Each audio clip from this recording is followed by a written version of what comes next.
Bon dia a tothom. Good morning and welcome. Benvinguts, benvingudes a la primera sessió del cicle Brexit, tot el que necessites saber. Aquest és un conjunt de webinars que realitzem amb els experts especialistes en aquest tema que col·laboren habitualment amb l'Oficina Tècnica de Barreres a la Internacionalització d'Acció. Aquests experts, com el UK DIT, DEFRA, British Chamber, entre d'altres, ens donen suport per tal de donar resposta als principals obstacles que s'estan trobant les empreses catalanes a l'hora de fer negocis amb el Regne Unit. Gràcies a tots ells pel seu suport. I centrant-nos en el tema que avui ens ocupa, recordem els antecedents que ens han portat fins aquí.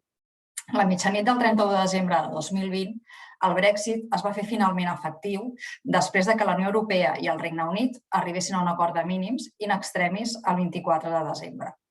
Amb la finalitat de pal·liar els efectes d'aquesta sortida sobre el comerç, el Regne Unit ha posat en marxa un nou període de transició durant el 2021 i 2022, marcat per diverses dates claus en què s'aniran aplicant noves mesures reguladores i per sectors. Per aquest motiu, des d'Acció, iniciem el cicle Brexit, tot el que necessites saber, que anirà anticipant tots els canvis a tenir en compte per cada sector: químic, agroalimentari, cultural, farmacèutic, etc. En aquest primer webinar coneixerem tots els detalls sobre el final de la moratòria del sector químic, que ha permès a les empreses catalanes seguir exportant al Regne Unit amb certa normalitat. Destacats experts en la matèria del govern britànic ens explicaran els requisits necessaris en els àmbits de regulatori i de duanes per tal que les empreses catalanes del sector químic puguin seguir exportant els seus productes al Regne Unit a partir del 2022. Per fer-ho tot més entenedor, avui hem dividit el webinar en 5 parts.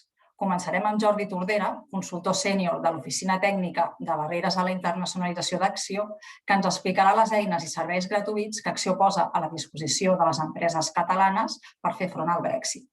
Després, Paul Clark, director del UK Department for International Trade, ens parlarà sobre la nova relació entre el Regne Unit i Unió Europea.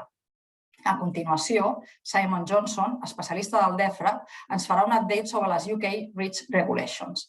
Seguidament, Leo McDade ens explicarà el Trading Chemical Products with the UK a partir del 2021. Finalment, Jordi Tordera moderarà el torn de preguntes, que seran les preguntes que haureu anat posant els assistents en el xat. Abans de donar la paraula als nostres ponents, sí que m'agradaria fer alguns apunts de caire més logístic, molt ràpid. El primer és que les presentacions dels ponents i el vídeo es penjarà a la web d'Acció en els propers dies. Es penjarà al mateix lloc on vareu fer la inscripció. Segon, és que durant la sessió, com us avançava, a la part de baix de la vostra pantalla podeu anar posant les vostres preguntes i al final obrirem un debat. I tercer, només com a recordatori, dir-vos que tal com s'havia avançat a les inscripcions, el idioma d'avui serà català, castellà i anglès. Res més, ara ja sense més dilacions, passo la paraula a Jordi Tordera, consultor sènior de l'Oficina Tècnica de Barreres, que ens explicarà quines eines podeu utilitzar per poder fer front al Brexit i poder seguir fent comerç amb aquest país sense problemes. Endavant, Jordi. Moltes gràcies, Sandra. Mentre comparteixo pantalla i presentació, permeteu que reiteri el meu agraïment als ponents per la seva predisposició.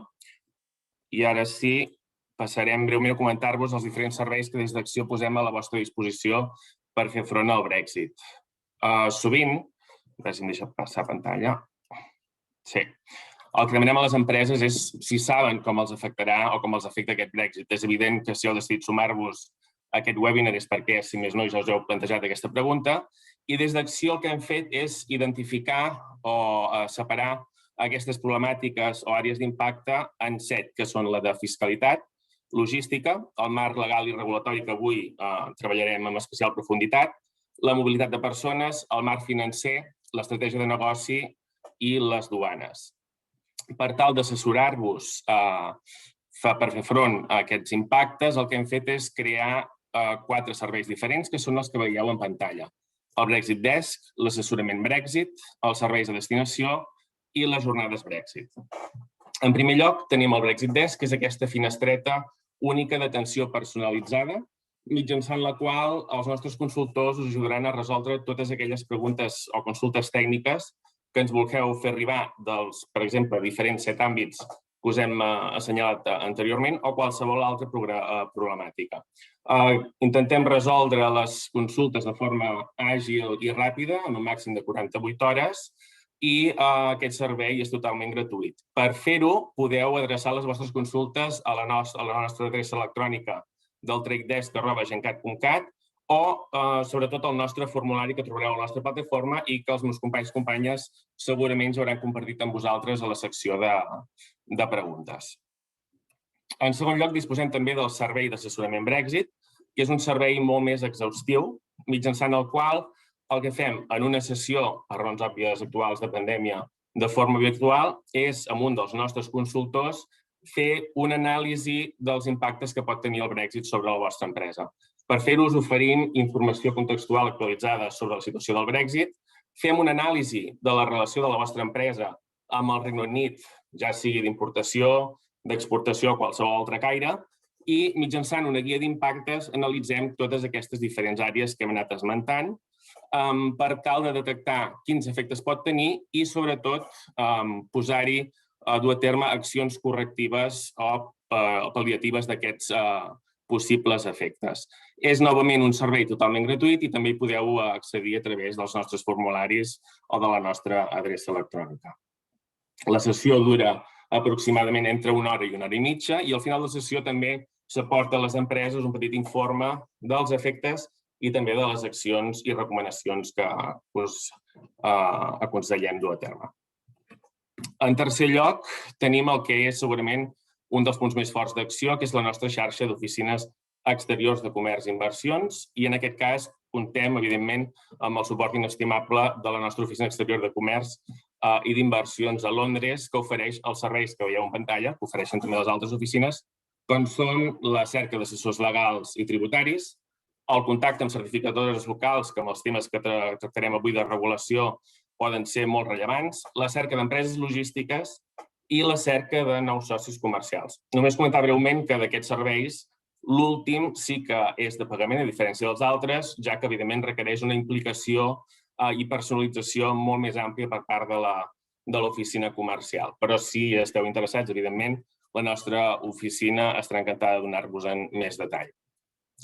Per últim, comentar-vos el que ja esmentava la Sandra, aquest cicle de jornades Brexit, que anomenem tot el que necessites saber, i que hem dividit en diferents sectors lligat una mica a les dates claus que ha implantat el govern del Regne Unit per facilitar el comerç entre la Unió Europea i el seu país.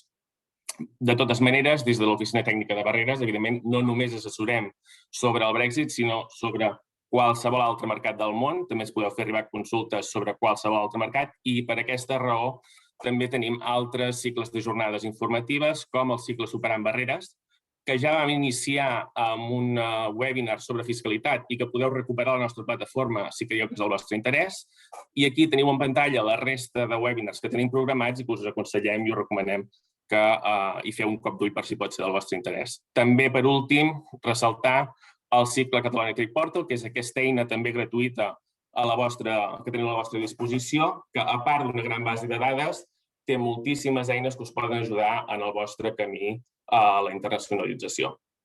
Això és tot per part meva, us deixem una vegada més amb el nostre correu i el nostre formulari i ara ja, sense més dilacions, passo la paraula a Paul Clark, director del DIT, que ens presentarà una mica la nova relació entre el Regne Unit i la Unió Europea. Adelante, Paul. Muchas gracias, Jordi, y buen día a todos.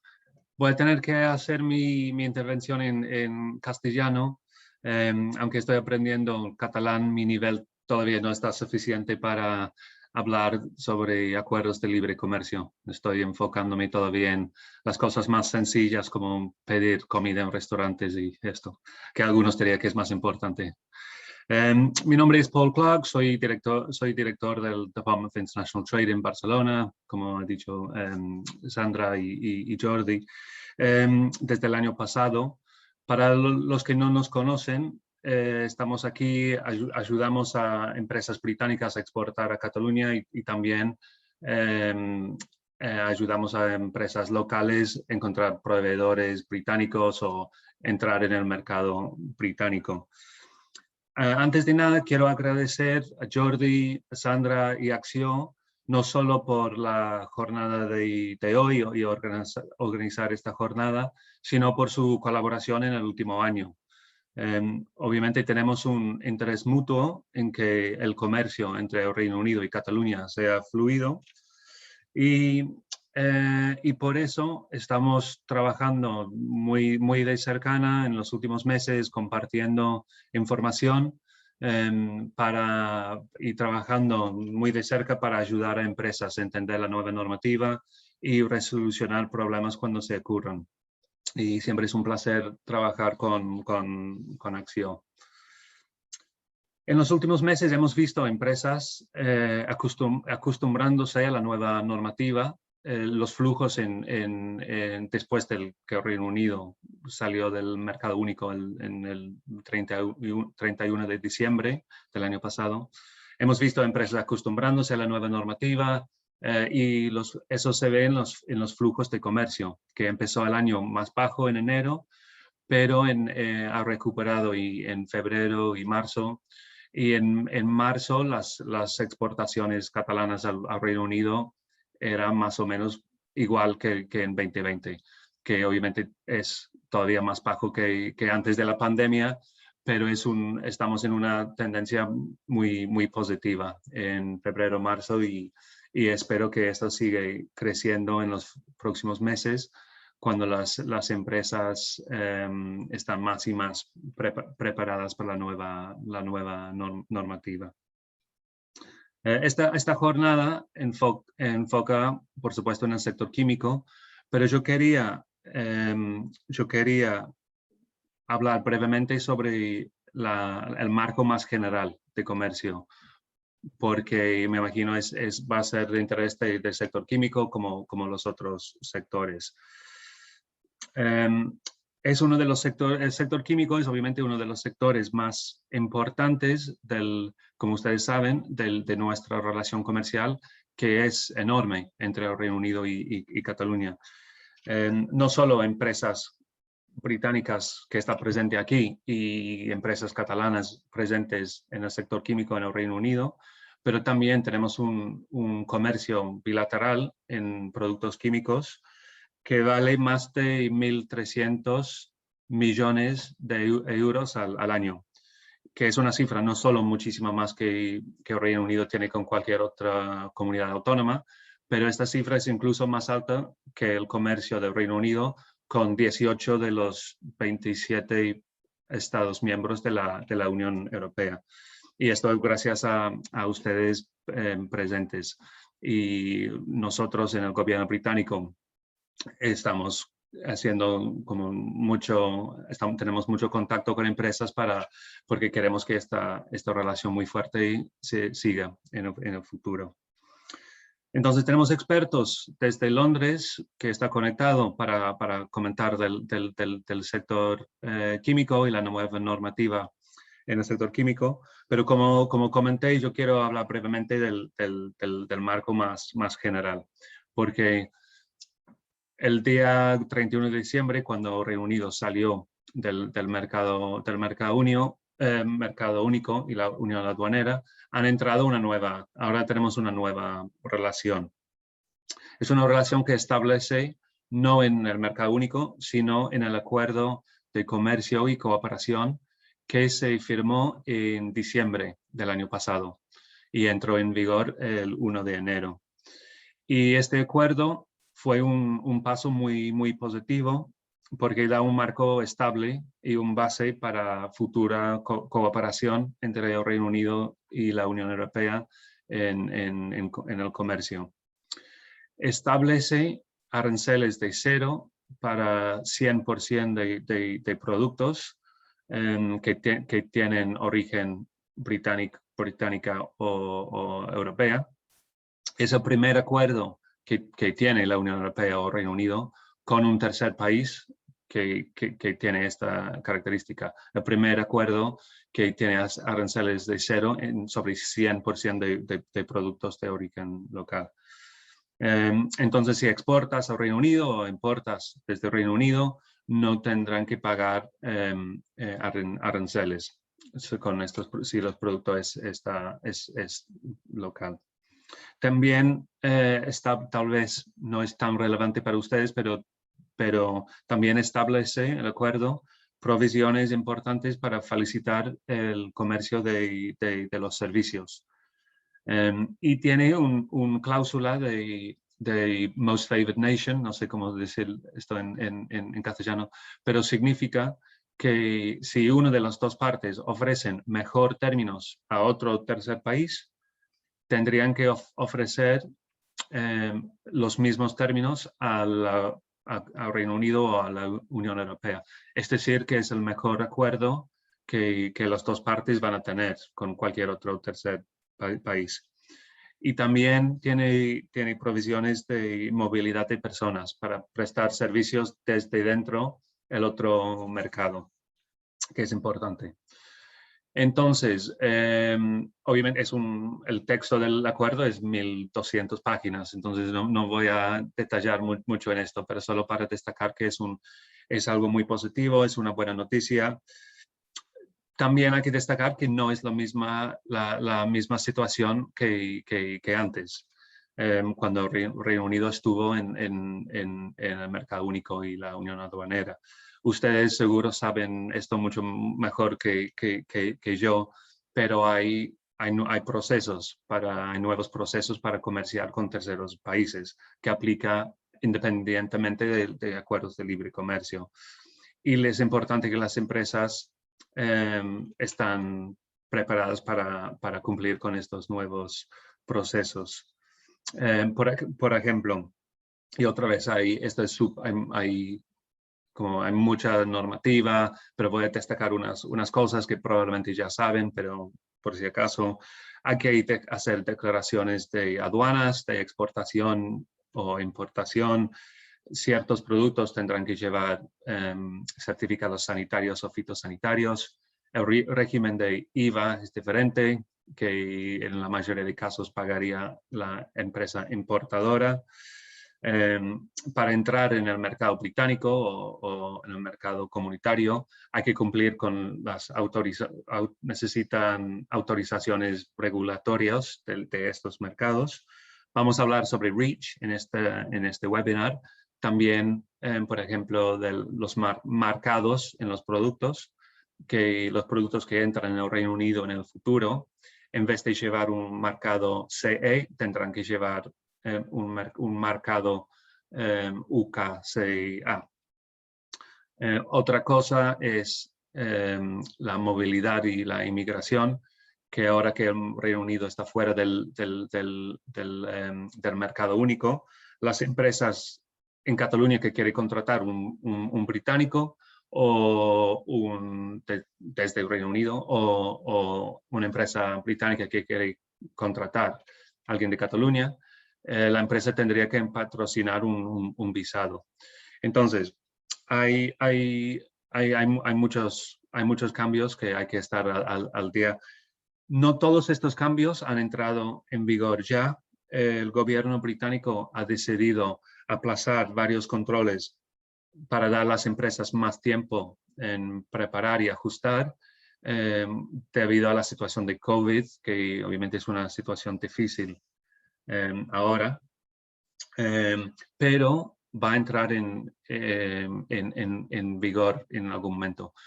Yo tengo unas diapositivas que no voy a mostrar porque no tenemos tiempo, pero tengo unas diapositivas que ponen como el timeline, la implementación de los nuevos procesos.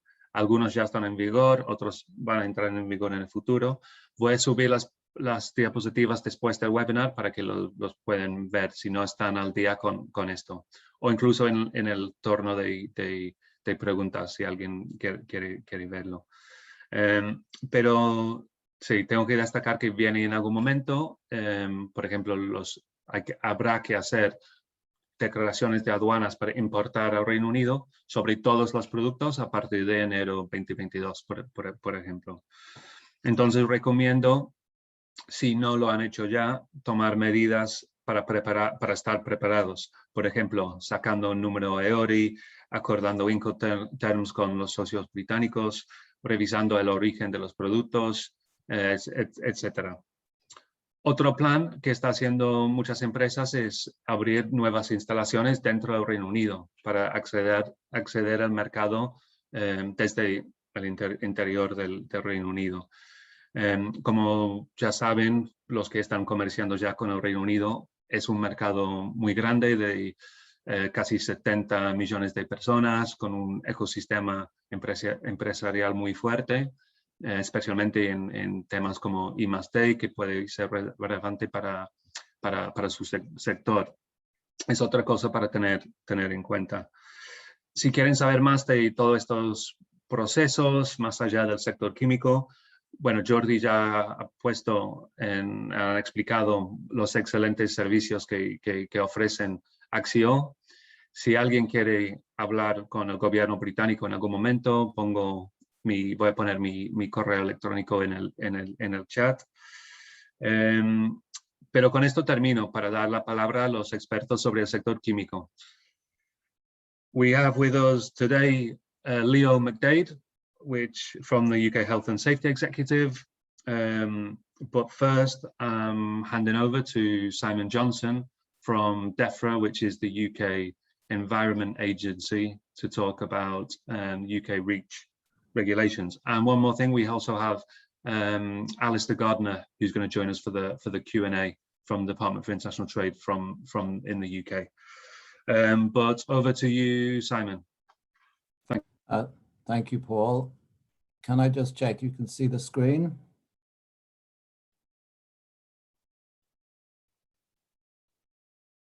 Hello?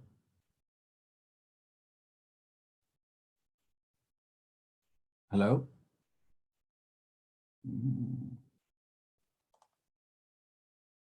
Hello? I can't see I can see you, Simon, but I can't see your presentation. Okay, sorry.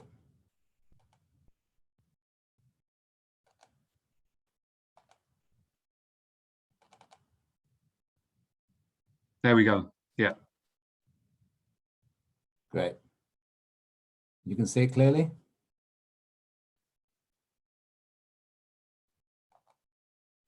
Okay. Great. Thank you.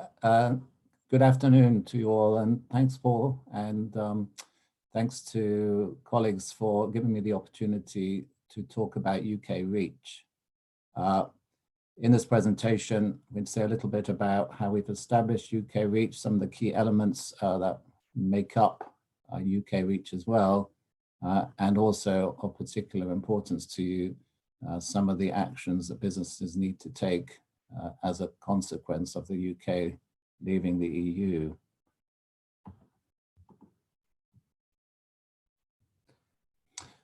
So I think Paul touched briefly on some of the timeline. So on the 1st of January, we put in place our own domestic chemical regulation, and that includes UK REACH. In our negotiations with the EU on leaving, then we had a number of red lines. The government had a number of red lines about the UK not remaining within the single market or the customs union. As a consequence of that, that means the UK is no longer part of the European Chemical Agency and is no longer part of EU REACH. So we have our own independent chemical regulations, including UK REACH. My colleague Leo will say more about those other chemical regimes, but just to focus now on UK REACH, then there are three key elements to how we've established that. There's legislation, our domestic legislation, there's our IT system, and there's also building the capacity and capability that's needed to operate UK REACH. So in terms of the legislation, we've essentially carried over EU REACH into UK law through primary legislation and also secondary legislation. And we have 4 separate pieces of secondary legislation, which essentially address inoperabilities to make sure those are being picked up within our domestic legislation. on the IT system. Then that went live on the 1st of January. And as this slide shows, we're calling it the Comply with UK REACH service. The IT system, as closely as possible and practical, reflects the system operated by the European Chemical Agency in Helsinki. So we're trying to make sure that as closely as possible, that is very much the same kind of process. And that's in line with our key aim, which is to try as much as we can to minimize the impact on business and also minimize the cost to business, both EU businesses and UK businesses as well. The third element is building the capacity and capabilities, so making sure that we have the correct, right scientific and technical expertise in the UK, both in the Health and Safety Executive and also the Environment Agency, but within my own department as well, the Department for Environment, Food and Rural Affairs, as we lead on the policy on UK REACH. And there's some information there for a helpline for using the IT service and also with the guidance that we've provided as well. And this information will be repeated on the last slide as well. But clearly very important in setting up our own UK REACH, that we provide as much guidance as possible to businesses and that we keep that guidance under review and keep it updated, and that we work with our colleagues in the Health and Safety Executive who are responsible for the operational side of UK REACH in doing that.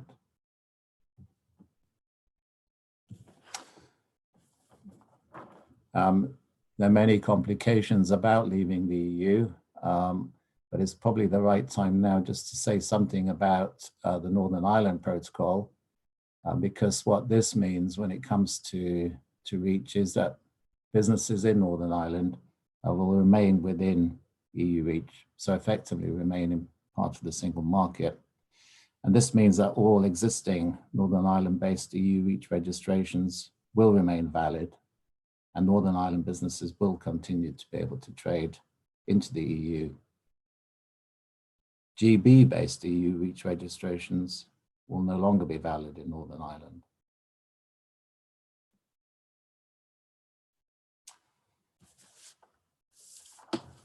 So something about the registration process. In establishing UK REACH, we're carrying over the fundamental approach and principles of EU REACH, and the intention being to minimize change as much as possible. So key principles like the one on no data, no market, that on one substance, one registration, also the precautionary principle as well, are being carried across and form an essential part of how UK REACH will operate. So under UK REACH, companies will have to provide the information on the properties and uses of the substance they manufacture or import above 1 ton a year, and also the requirement to assess the hazards of the substance and any potential risks presented by its uses. And as with EU REACH, registration applies to substances on their own, substances in mixtures, and in certain limited cases to substances in articles as well. It's worth noting that although registration only applies for quantities above 1 ton per year, that doesn't mean that other rules don't apply to smaller quantities. So for example, rules relating to classification, labeling, and packaging would still apply, but my colleague Leo may say more about that.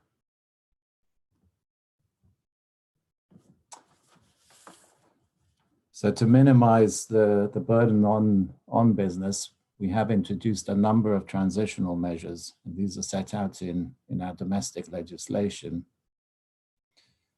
All existing GB-held EU REACH registrations, authorizations, and imported substances remain valid at the end of the transition period on the 31st of December. Existing GB held EU REACH registrations had 120 days to provide the GB authorities with some initial information. That deadline for what we call the grandfathering process, the grandfathering of those existing GB held EU REACH registrations, came to an end on the 30th of April. So that deadline has now passed. The other key element here is the requirement for importers of substances from EU-based registrants to have 300 days to provide the Health and Safety Executive, the GB authority, with some initial information. And the deadline for providing that information is the 27th of October, 2021. Companies then have 2, 4, or 6 years, beginning from the 28th of October, 2021, so after those 300 days for the initial information, to complete the registrations. And those time periods depend on the tonnage band and hazard profile, with the highest tonnage and most hazardous chemicals being required to be registered first.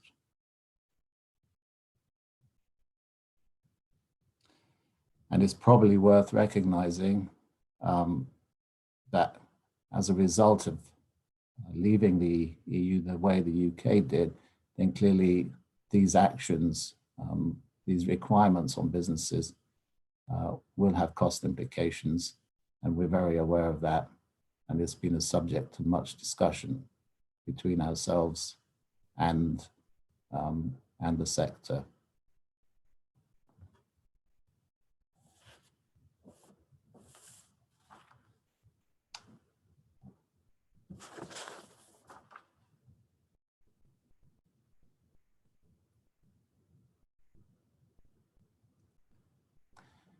This slide just gives a bit more information about the specific deadlines and the nature of the hazardous property as well. We can skip over that one.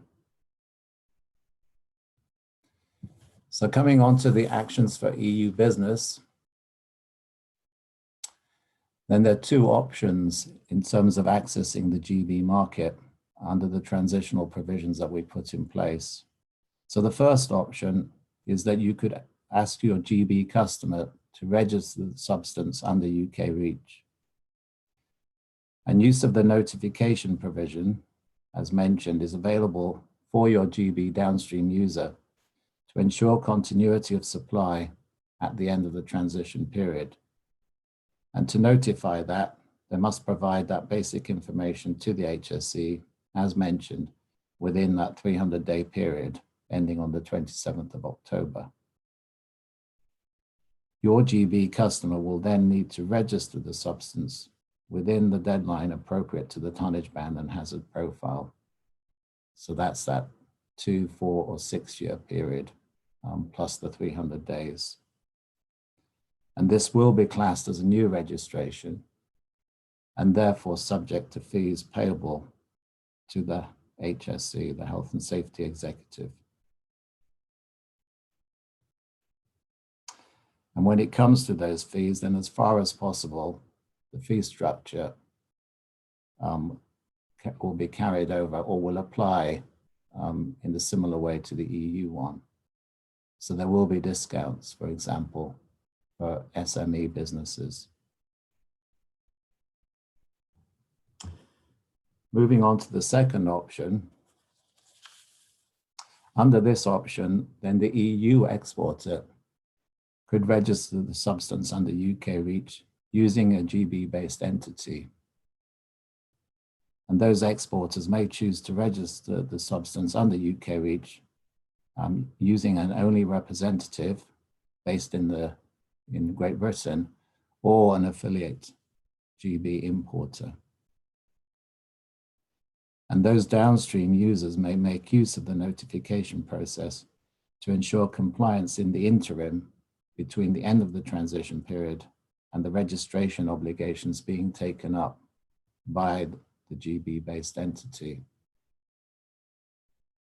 If the EU exporter takes on those registration obligations in that way, their GB customers will retain their downstream user status. And as with option 1, this will be classed as a new registration and therefore subject to fees payable to the UK agency, the Health and Safety Executive.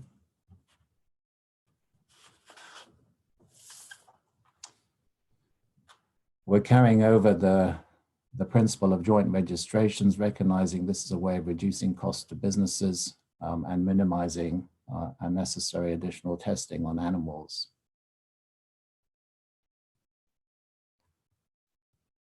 Registrants will be able to share data to ensure that the information needed for registration is submitted to the HSE. They must share the data on a substance's property in a fair, transparent, and non-discriminatory way. And the IT system, comply with UK REACH, enables data sharing through the formation of substance groups. The information on the lead dossier will support registrations of all members of the joint registration and contain full information requirement for the group's highest tonnage band. And all members of the group will need to submit a separate member dossier containing certain information. And the lead registrant will be responsible for approving members into the joint registration group under the comply with UK REACH IT system. So again, this is very much about keeping the process, the familiar process under EU REACH as far as possible in establishing UK REACH.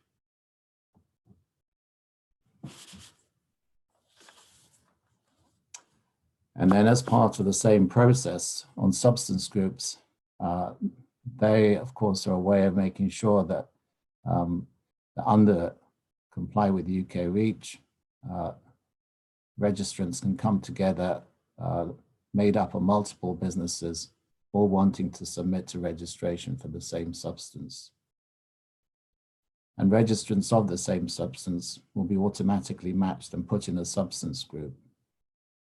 And this is done after submitting the initial substance identification information, in the case of the grandfathered registrations I touched on earlier, or submitting a substance inquiry if you are a new registrant, including those who wish to register, having submitted that downstream user import notification by that 27th of October deadline, the 300 days. And a lead registrant should be appointed by the group to submit the joint registration dossier for that substance on behalf of all group members. And the lead registrant role should be claimed under the comply with UK REACH IT system once a dossier is ready to be submitted. And we will be preparing more guidance on this so that businesses know exactly what they need to do and have that additional information.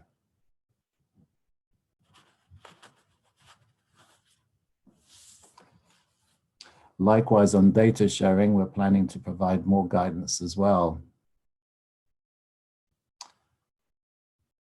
And businesses will need to agree on the process of sharing data.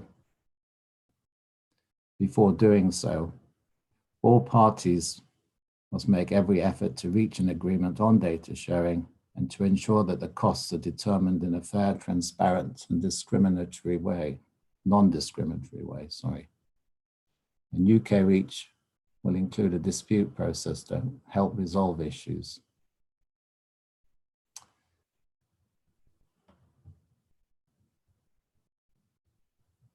When it comes to new EU and UK registrations, then to register a new chemical for access to the GB market, this would mean setting up an account on the comply with UK REACH IT system.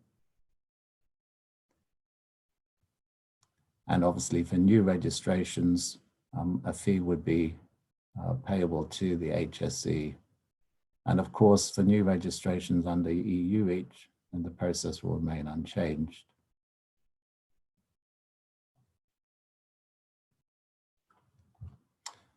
And just a reminder of where you can find helpful guidance. On the first bullet point there, we have a shared mailbox. Sorry, on the third bullet point there is the shared mailbox address, and then further details and links to guidance both on Gov UK site and the HSC site as well. As I say, we will want to make sure that we keep that guidance updated and to draw the attention of the sector to updated guidance as well. So we can keep businesses both in the UK and in the EU and beyond updated on the changes we're making and alerting them to the updates we're making and the further information we're providing in terms of guidance. Thank you, and I look forward to answering questions. I will now introduce my colleague, Leo McDade. Thank you, Simon.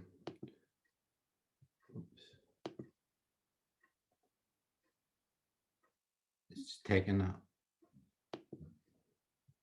Okay. Right. So thank you very much, Simon, and thank you for the invitation. My name is Leo McDade, and I lead a team in the Health and Safety Executive, which deals with chemical trade policy and negotiations, and that includes stuff to do with the European Union. So for anybody who doesn't know, the Health and Safety Executive is the main chemicals regulator in Great Britain. We've got a sister organisation called HSE in Northern Ireland, called HSE Northern Ireland, but they lean quite heavily on HSE in terms of provision of expertise. And we are responsible, as you may have gathered, for a lot of the operational delivery stuff in relation to REACH, but we're also responsible for leading on policy in the UK on the classification, labelling and packaging regime, on biocides, and on the prior informed consent regimes. And what I want to do in the presentation today is basically explain to you what the legislative requirements that exist in in Great Britain at the moment, and a bit about the Northern Ireland Protocol, so that you understand what the legislative requirements are if you want to place products on the market in either Northern Ireland or GB. And you know, the other thing to pick up on the point Simon made, it's quite important to understand that. So I'm trying to move. There we go. So it's quite important to understand that there is still regulation which needs to be applied and needs to be complied with for chemicals which are produced in less than 1 ton, and that is primarily the classification and labelling and packaging regime. So I will outline some of the things that have changed as a result of leaving, but some of the things that are also largely the same. So I think colleagues have explained this, but I think again it's quite clear that the UK has formally left the European Union on the 31st of December last year. One of the conditions that the UK also the government made it clear on leaving would be that the UK would in future maintain the regulatory and legal autonomy, the ability to take its own decisions in relation to individual chemicals. And that's quite important given the amount of work which takes place at EU level. It's a dynamic regime in relation to substances and restrictions and substances, and the introduction of new hazard classes and new EU harmonized hazard classifications.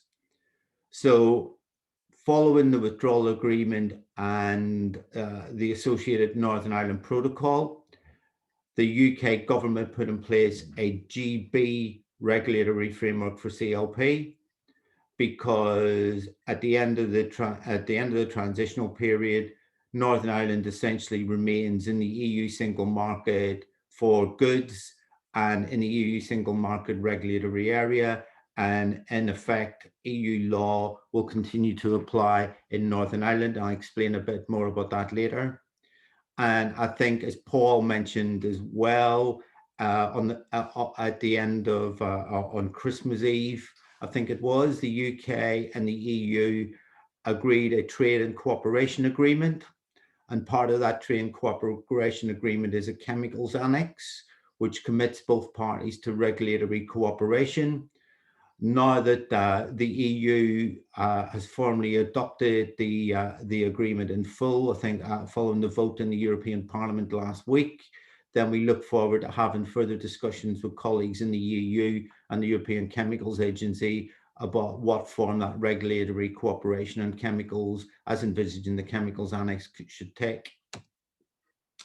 So the first thing that I want to make clear is what is unchanged in GB CLP in comparison with EU CLP. So the first thing is that the main duties and obligations on manufacturers, importers, downstream users and distributors or suppliers to classify and package the substances and mixtures they place on the market will remain, and that includes the requirements on self-classification and on packaging. Suppliers must so in other words, the approach in EU CLP is carried over to GB CLP in terms of who is responsible for what. Suppliers to the GB market must comply with GB mandatory harmonized classification and labeling requirements. Some of those were previously EU harmonized classification and labeling requirements.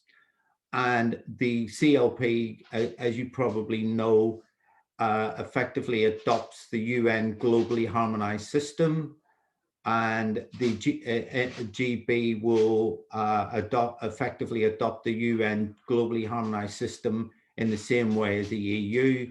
And in fact, we are already beginning discussions internally about how we will implement or adopt the 6th and 7th edition of the editions of the GHS. So the main changes are that GB now has its own independent CLP regulation system. It has its own new mandatory classification and labeling system and its own GB mandatory classification and labeling list, which in many ways it mirrors the EU mandatory classification and labeling system and mandatory classification and labeling lists. There are specific GB notification arrangements for any new substances or changes to substances which have already been notified. Anything in relation to the GB, in terms of notification of substances or changes to existing notifications, should now be sent to the Health and Safety Executive and not to the European Chemicals Agency, ECHA. There are new requirements on GB-based distributors who are supplied by the EU if they become importers. From the 31st of December 2020, if the supply arrangements have continued, and we've had to make some changes to the GB CLP regulation to implement requirements in the Northern Ireland Protocol and the UK government's policy of allowing businesses in Northern Ireland to have unfettered access to the market in Great Britain. Unlike REACH, there are no transitional arrangements under GB CLP. So if you want access to the GB market, then there are some actions that you can take. You need to understand your role in the supply chain and your obligations under GB CLP regulations. Unlike REACH, you need a GB or Northern Irish-based company to place your product on the market in GB. There are no such things under CLP as only representatives. You need to find an importer who will place your product on the market in GB. You need to decide whether you may need help with the duties and obligations of an importer, understanding classification, understand the label and packaging of substances and mixtures, and what action you need to take. You will need to work with actors in your supply chain who will be willing to help you by providing information and data on classification in order to help you meet your classification and labeling requirements. The other thing is on labels, then there can be two sets of contact details in the labels, which will be a GB importer details and a EU exporter details as well. You should need to think about any existing stock that you've got on the shelves, because there's a grace period under CLP to allow existing stock to be continue to be throughput and taken off the market, and then whether any action is needed.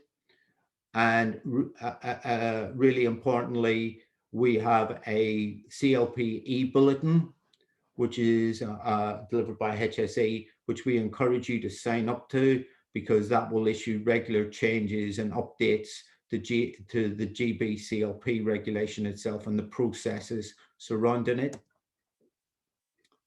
So having said that, what I wanted to do was just firstly give you the URL link for the mandatory classification and labeling list in GB, and also just to give you an idea of what it will look like.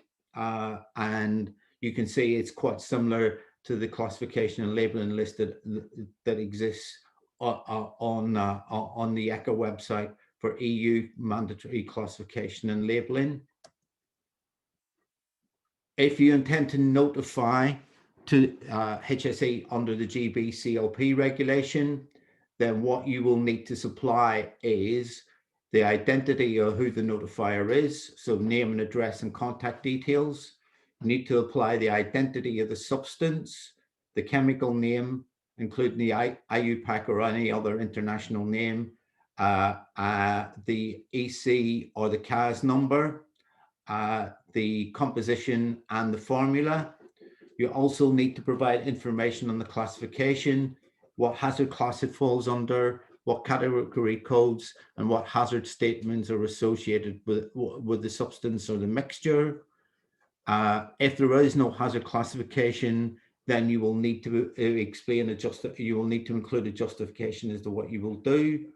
You also need to include information on specific concentration limits and information in relation to labeling, such as what are the signal words, what are the hazard pictograms, what are the hazard statements, and what are the supplementary hazard statements if that's applicable to your mixture or your substance. And again, when you get in, that's a screenshot of what it will look like when you actually enter into the notification part. Again, as with EU CLP, GB CLP will allow you to request an alternative chemical name. And again, this is the screen on the HSE website you'd be presented with if that's the route you actually want to go down. And finally, a couple of words in relation to labeling chemicals under CLP. So the first thing to understand is, like the EU and like GHS as a whole, then the hazard labels are there to identify hazardous chemicals, to explain what the hazards are and how to avoid them. Under the GB CLP regulations, there are no significant changes to any existing labeling elements and requirements, largely because they come from the international agreement GHS. Hazard labelling for substance and mixtures placed on the GB market needs to be in English, although other languages may also appear in addition. And you can also include any supplemental information on the label, such as GB REACH statements. The other thing I need to point out is some other regimes, such as treated articles requirements under biocides, require additional labeling, and they will continue to apply those additional requirements for labeling under the biocides regimes, under pesticides, and under the detergents regulations. If I might just want to say a few words in relation to the Northern Ireland Protocol and CLP, then essentially as a result of the withdrawal agreement in the Northern Ireland Protocol, the EU CLP regulation continues to apply in Northern Ireland, and that will include any published and upcoming adaptations of technical progress, new harmonised classifications, and more importantly, Annex 8 in relation to the provision to harmonising information on provision to information to poison centres will apply in Northern Ireland, but it will not apply in Great Britain. And Northern Ireland businesses will continue to notify ECHA, will continue to follow any EU scientific and technical developments, and will need to submit specific information on their products to the UK National Poisons Information Centre in accordance with Annex 8 of the CLP regulation. So the final thing is just simply to explain, as I said, the UK government is committed to allowing unfettered access for Northern Ireland goods moving from Northern Ireland to Great Britain onto the rest of the UK market. And it's only goods which are deemed in law as being qualifying Northern Ireland goods will benefit from mutual recognition between GB and Northern Ireland. They will enable goods to be placed in the whole of the UK internal market without checks and controls, and the same way are goods to Northern Ireland, the rest of the UK. And in the slide, it basically says the qualifying Northern Ireland goods or any goods which are present in Northern Ireland, or any goods that have undergone processing operations in Northern Ireland, and are not under customs supervision, restriction, or control at the time of that processing. In other words, they haven't been placed on the market in the EU at that time.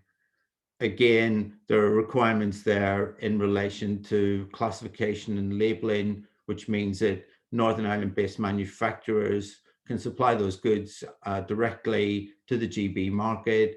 If they supply Northern qualifying goods, they must be classified in accordance to the GB CLP regulation. Northern Ireland-based importers have to comply with EU CLP regulation first, and if then they supply the UK market, they effectively become a downstream user or a distributor under GB CLP and need to ensure that the hazard statements, hazard information and labeling are correct and in accordance with the GB regulations. Northern Ireland-based downstream users and distributors who supply directly to the GB market will need to rely on the classification and labels from others in the supply chain. And under labeling and packaging, then under the GB regulation, the general requirements will continue, and exemptions will continue to apply.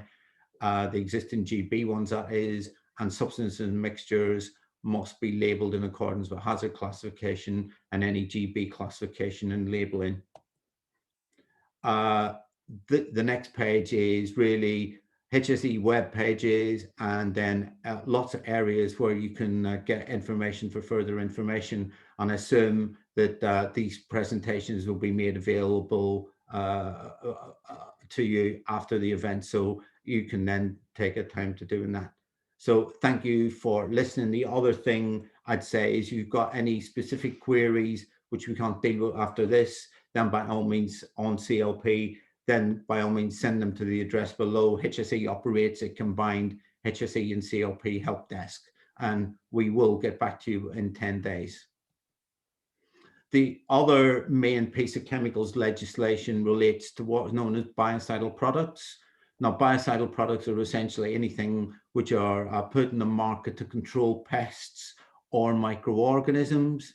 And they are a range of things from hand sanitizers, disinfectants, to wood preservatives, right through to rodenticides. So again, you can see that following the fact we've left the EU, we've now created our own independent regulatory framework for the regulation of biocides. But active substance approvals and product authorizations under biocides are already, those already in place, which have gone through the EU system. They will remain valid in GB in Northern Ireland until the end of the approval or the product authorization. That's obviously, of course, subject to establishment requirements. I'll explain about that in a minute.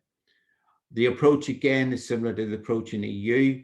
The approach taken in EU BPR is essentially being what we would say in English has been lifted and shifted and put into GB BPR. The regime reflects the EU framework, but they operate independently.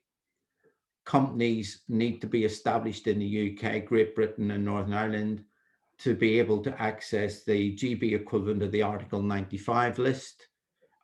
Many GB BPR functions will remain the same. There are no policy changes, but some of the EU functions, particularly things like access to R4PB3 for uploading applications and so on, have been removed because they can no longer operate in a GB only context. HSE acts as the biocides competent authority for GB.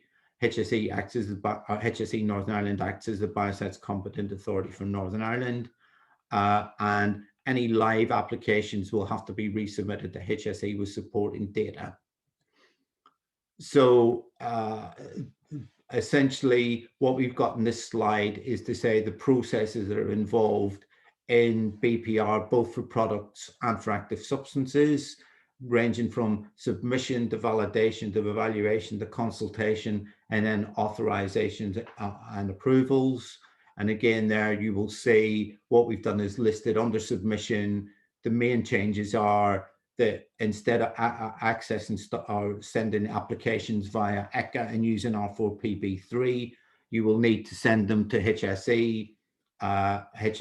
The application forms are on HSE's website. You will be sent an upload link, and you will use the templates and so on which are there. The main changes again will be that any communication you will conduct with HSE will be via email and not via R4PB3. In terms of consultation, then other member states are obviously not involved. It's a GB only decision, although the devolved administrations in the UK are involved, as all other government departments. And the other main change in authorizations and approval, it will be government ministers in the UK who will take the decision on whether something is put on the market or not. HSE will publish the various supporting documentation and the product authorization, any special product characteristics and so on, and will maintain any public lists. Again, what's not changed is HSE's central role in the process. Dates of approval, active substances that have already been approved by the 31st of December 2020 will continue to be recognized until their end date or until the renewal date. The same thing will apply to products. Data requirements will also remain the same. Evaluation methodology and technical guidance will also remain the same. Any timelines in EU BPR in terms of when you need a decision by and so on will be carried over to HSE, and we will continue to charge fees for evaluating and assessing your application. What has changed is the Biocides Active Substance Review Programme, which is a shared programme amongst member states, will be transferred to a GB programme where dossiers are submitted to HSE for an active substance to be placed on the market in Great Britain in addition to the EU. There will be a GB Active Substance Review Programme, and we will come out shortly on what the priorities are in relation to what substances are priorities, what the timings and so on. And we will set that up once we've received active substance dossiers. Any products which contain active substances which have not gone through the review process or not been approved in the EU can continue to remain in the market under UK transition arrangements until the active substance review process is completed.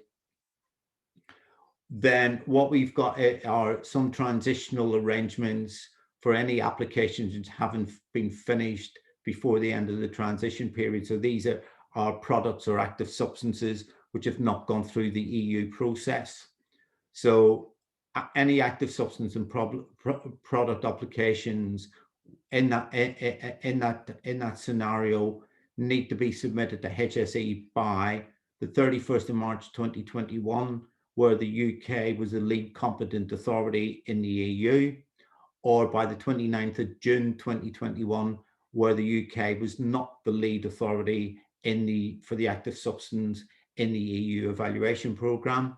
You will need to use a HSE application programme. You will need to submit a full original data package in any later submission, and you will need to note and justify any data gaps you've got in your submission. We will, like the EU, will maintain what will be a list of approved suppliers, and in the same way as under our EU Article 95, we will have a GB Article 95 list. And to remain on that GB Article 95 list, you need to support a submitting dossier or a letter of access to HSE in the same way as it's been submitted to ECHA, and you will need to be established in the UK, and that you need to complete those actions in 2 years or the end of the transition period. So in 2 years or the end of the 31st of December 2020. HSE will regularly update a list of companies which have fulfilled those requirements. If you need to resubmit an application or a dossier to HSE, then what you need to do is download the relevant application form, which you can get on HSE's website. Obviously, complete the form, send the form, submit that application form to HSE via email. And once we've received the email, we will send you a secure upload link, which will then allow you to upload just the data files in support of your application. The link will remain valid for 5 working days, and we would advise you to only upload files which are specific to your application. Again, for Northern Ireland, biocidal products supplied in Northern Ireland are subject to EU BPR. HSE will act as a competent authority on behalf of HSE&I. We will support HSE&I who do not have the technical or the scientific expertise and can access straight away. Applications for Northern Ireland authorisations and related processes, renewals, changes and so on should be made to HSE, and companies have to be established in the EU or Northern Ireland to be able to get an EU Article 95 listing or an EU product authorization. Again, the process which we've got in place to manage regulated goods, for unfettered access and of movement for goods in biocidal products in Northern Ireland to the rest of the UK. Biocides are highly regulated goods, and therefore there is a notification procedure you need to go through. So in other words, you need to establish in that notification procedure your active substance approval in GB, any GB Article 95 listing, any UK establishment. You need to notify to HSE the same information as you provided to the EU or the Northern Ireland in your support of your authorization. You also need to provide your authorization certificate. And if all of that stuff is fine and HSE has not got any objections, then you will be able to have unfettered access to the UK, to the rest of the UK market after 90 days. And there'll be no charge for the assessment or the evaluation of that product authorization that you submit to HSE to go through that process. So in terms of the Biocides Active Substance Review Programme, then the EU Active Substance Review Programme still applies in Northern Ireland. Products can remain in on the Northern Ireland market under the transitional arrangements until the EU Active Substance Review Programme is complete. Any participants in the EU programme are transferred to the GB review programme if the dossiers are submitted to Great Britain, and then products can remain in the market in Great Britain until that Active Substances Review programme. It's important to remember that the GB and the EU Active Substance Review programs will operate in. Yeah, sorry, I need to. No, sorry for the interruption. I just we need to accelerate a little bit. Yeah. Otherwise, we will not have time for the questions from the audience. Sorry, I'm nearly at the end. Very interesting. Thank you very much. That basically the two will operate independently, and you'll need to keep an eye on both. And again, some stuff about what you will need to do to prove you're established. And again, information on establishment rules, which I'll flick through, and you can read at your leisure to allow time for questions. HSE will be responsible for enforcing the regulations in relation to biocides. Again, further information if you want. Prior informed consent is basically the export of chemicals which are on a specially designated list. EU PIC will continue to apply in Northern Ireland, and there'll be a separate set of regulations on PIC on export for GB. And again, in the slides, we you'll see that it lists what the main changes are, what will be the same, and essentially HSE will operate the system for GB, and HSE Northern Ireland will operate the system.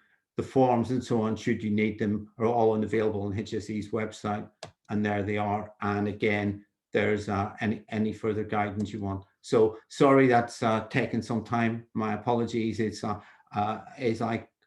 think people just benefit from getting into some of the details of what they need to do, the nitty-gritty. So apologies for that.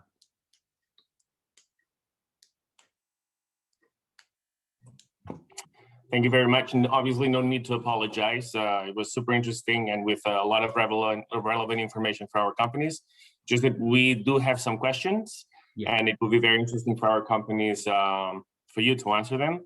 And without further ado, we'll move on to the Q&A. First of all, remind you that, as Paul said before, that for the Q&A is joining us Alistair Gardner, also from the Department for International Trade, to assist in the answering of these technical questions that you have sent. Com deia, doncs ara passarem a respondre les preguntes que ens heu enviat al chat. I comencem amb la primera. The first question says, does GB-based only representative have the same requirements and procedures as EU REACH? Can the GB-based OR apply to grandfathering process?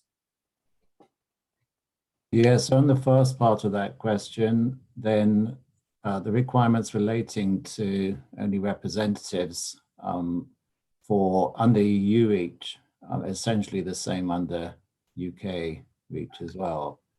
That's part of that process of essentially trying to keep things as similar as we can, accepting that we now have our own independent UK REACH regime.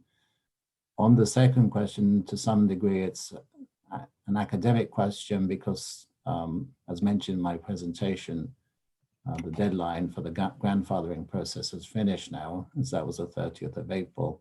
However, if the person asking the question has any concerns about the grandfathering process, or for example,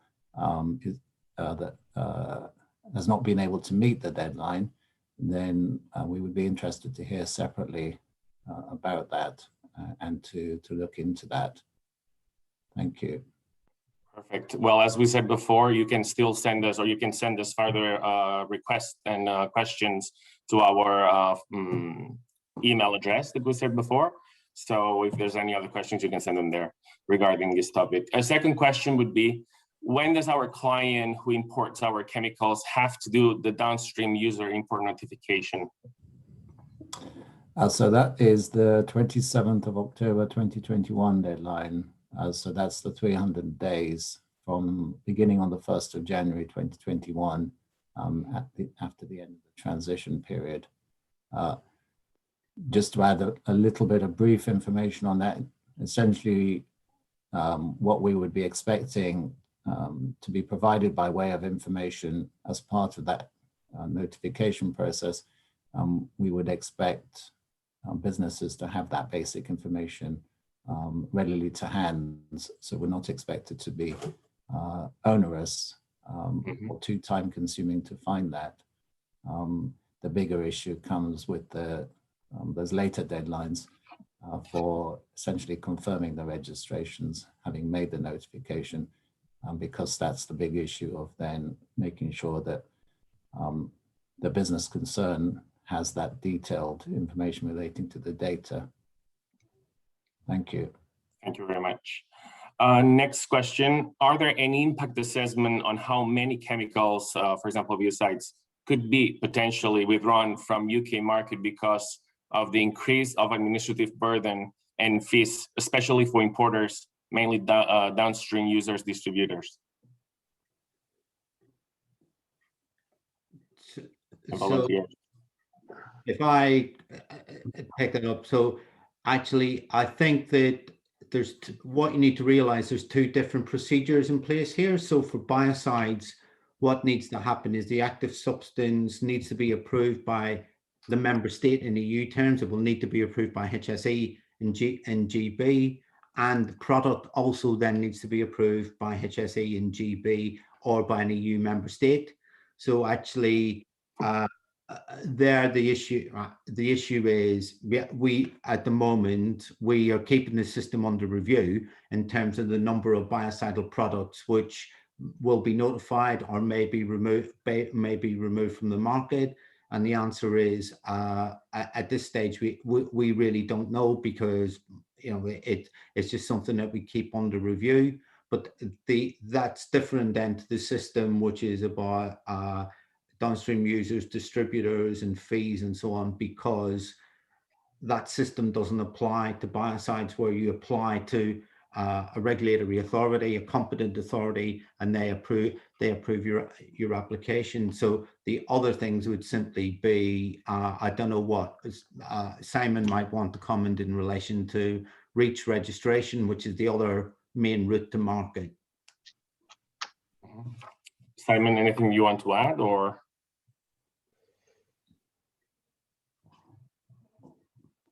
I don't know if there was an extra question or demand for a comment from Leo. I guess not. Yeah, sorry. Yeah, so we're certainly aware of concerns from industry, both in the UK and in the EU. The potential costs of essentially having to re-register for access to the GB market may have an adverse impact and may have implications in terms of what substances are then placed on the GB market as well. And that all links very much to the concerns of industry, both in the EU and the UK, about the potential costs of obtaining that data. Ideally, we would have liked to have included in the negotiations with the EU on the trade and continuity agreement something on data sharing, and that's something we proposed as part of the negotiations.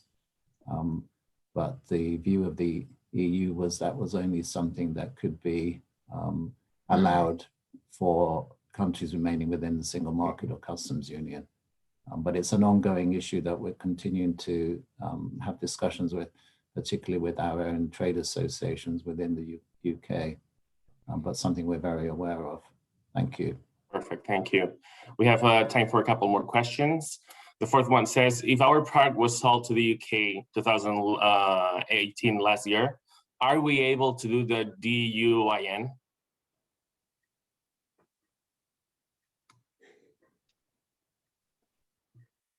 Yes, that's that shouldn't be a problem. Yeah.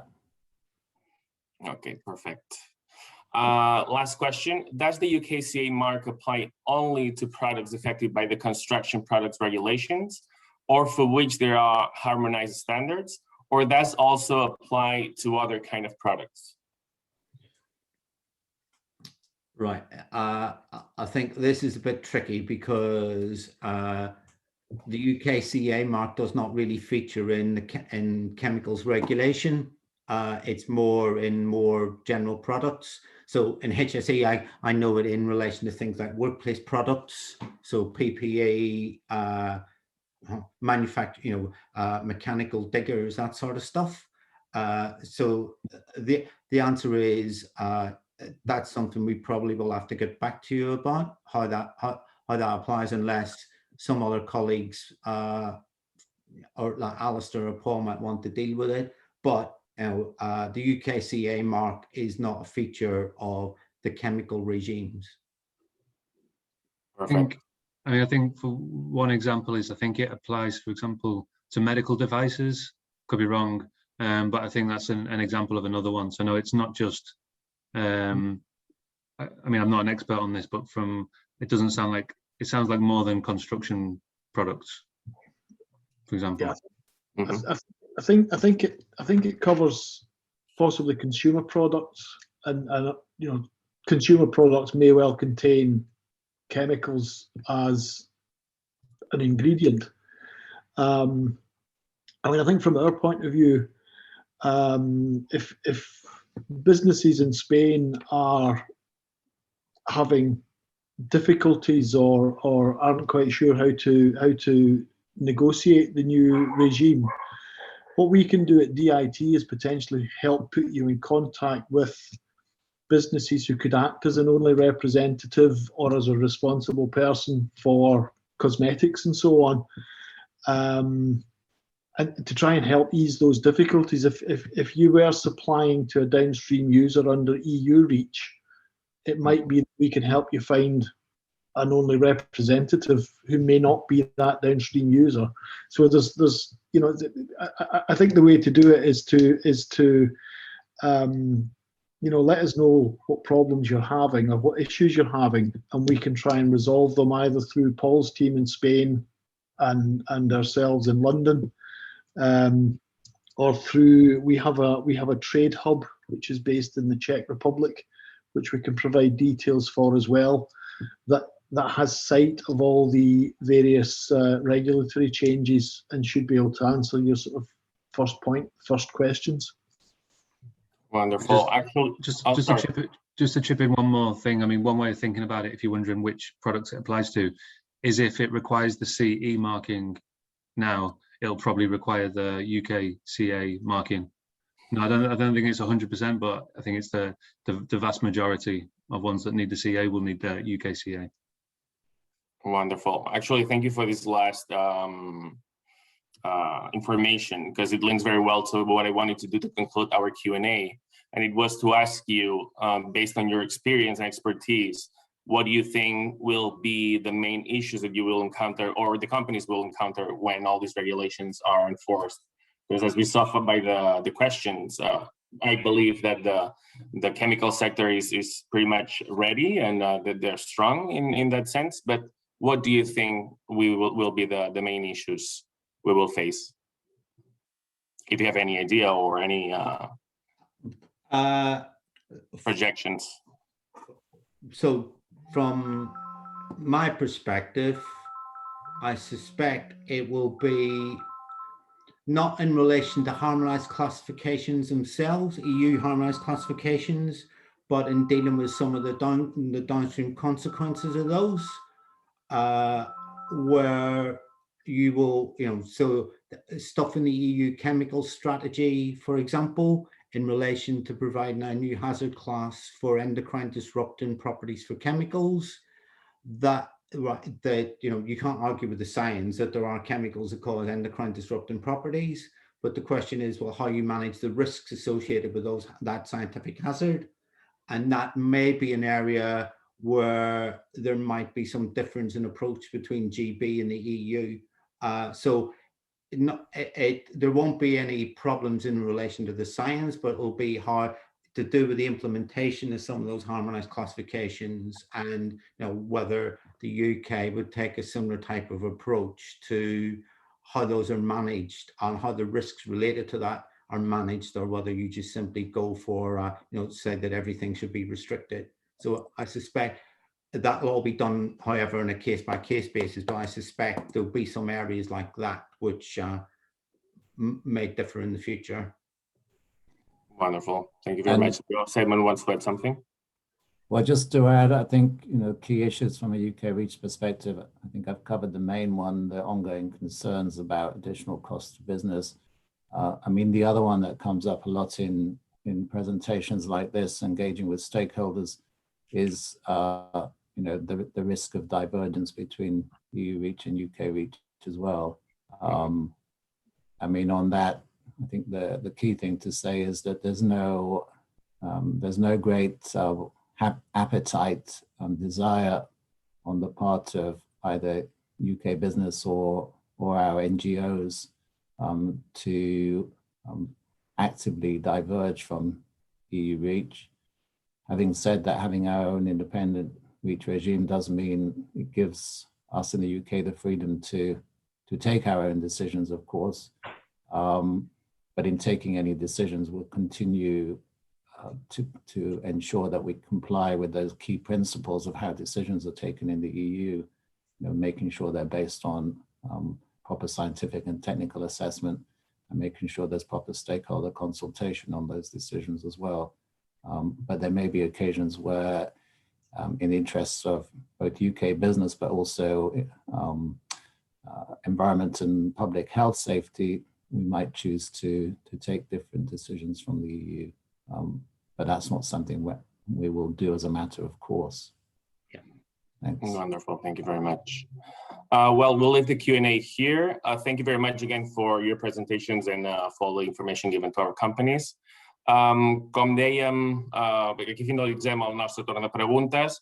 Totes aquelles que no s'han pogut resoldre, com deia la Sandra a l'inici del webinar, seran resoltes posteriorment, i ara sí li torno a passar la paraula per fer la cloenda d'aquest acte. Sí, moltes gràcies. Bé, doncs ens hem quedat sense temps. Repassar algun punt. Com comentava el Jordi, les empreses que tingueu algun dubte, ja sigui de tema Brexit o sigui de qualsevol barrera a la internacionalització que us trobeu, fiscalitat, contractació internacional, transport, logística, e-commerce, etc. Sabeu que teniu l'oficina tècnica de barreres a la vostra disposició. Ens podeu adreçar les vostres consultes a la bústia tradedesk@gencat.cat i en 48 hores màxim us ho respondrem de forma gratuïta. També comentar-vos, com deia al principi, que el vídeo i les presentacions les penjarem a la pàgina web d'Acció, a la part on veu fer la inscripció.